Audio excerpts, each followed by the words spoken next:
साथीहरू, भर्खर मात्रै काठमाडौँ महानगरपालिका प्रहरी प्रमुख राजु पाण्डेले आफ्नो पदबाट राजीनामा दिँदै राजनीतिमा प्रवेश गर्ने उद्घोष गर्नुभएको छ होइन। अनि यस बिचमा चाहिँ उहाँले प्रहरी आफ्ना चाहिँ महानगर प्रहरी सहकर्मी लगायत काठमाडौँ महानगरवासी सँगै चाहिँ मेयर बालेन्द्र शाहलाई धन्यवाद दिँदै उहाँले एउटा चाहिँ सन्देश छोड्नु भएको छ। सन्देश दिँदै उहाँ आज बिदाई हुँदै हुनुहुन्छ। एकपटक हामी पनि सुनौँ है त उहाँको सन्देश के भन्नुहुन्छ उहाँले, एकपटक सुनौँ। पहिले पनि माया छ मलाई, यो पर्दीको इज्जत राख्नु होला।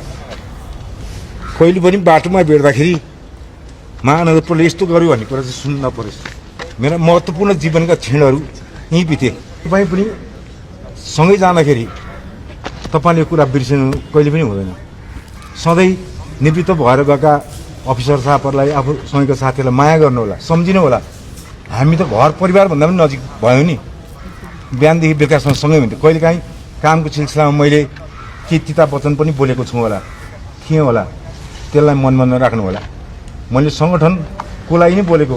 3.5 वर्ष अवधिमा हामीले हाम्रो सधैँ मेयर साहब लगायत कार्यपालिका टोटल टिमलाई धन्यवाद दिनुपर्छ। मैले सबै तहको डिएसपी साहब, एसपी साहब, त्यस्तै जवानहरूलाई पनि मैले भने आजबाट म सेवानिवृत्त हुँदैछु। मेरो आत्मा तपाईँको वर्दीसँग जोडिएको छ।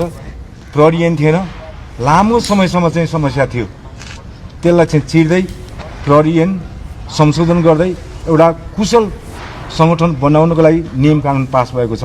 अब तपाईँहरू आफ्नो प्रमोसनको लागि कहाँसम्म पुग्छु भन्ने तपाईँको योग्यता, क्षमता, शैक्षिकताको कुराहरू जोडिन्छन्।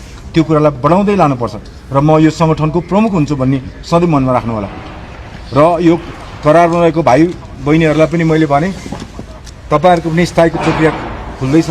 पदपूर्ति समिति गठन हुनेबित्तिकै तपाईँहरूको पनि यो स्थायीको प्रक्रिया सुरु हुन्छ। त्यस कारणले गर्दाखेरि तपाईँले यही हेरेर चाहिँ तपाईँ आफ्नो बाटो तयार गर्नु होला।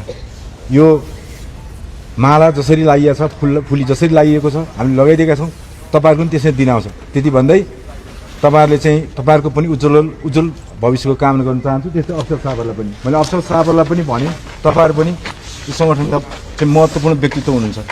तपाईँले कसरी गाइड गर्नुहुन्छ, कसरी कमान्ड गर्नुहुन्छ, त्यही अनुसार नै कमान्डमा काम गर्ने प्रहरी कर्मचारी हो। त्यस कारणले गर्दा तपाईँले सधैँ सङ्गठनलाई उच्च जनताले चाहिँ सम्मान गर्ने खालको तपाईँहरूको कार्य सम्पादन हुनेछ भन्ने मैले विश्वास लिएको छु। म आज सेवानिवृत्त हुँदै गर्दाखेरि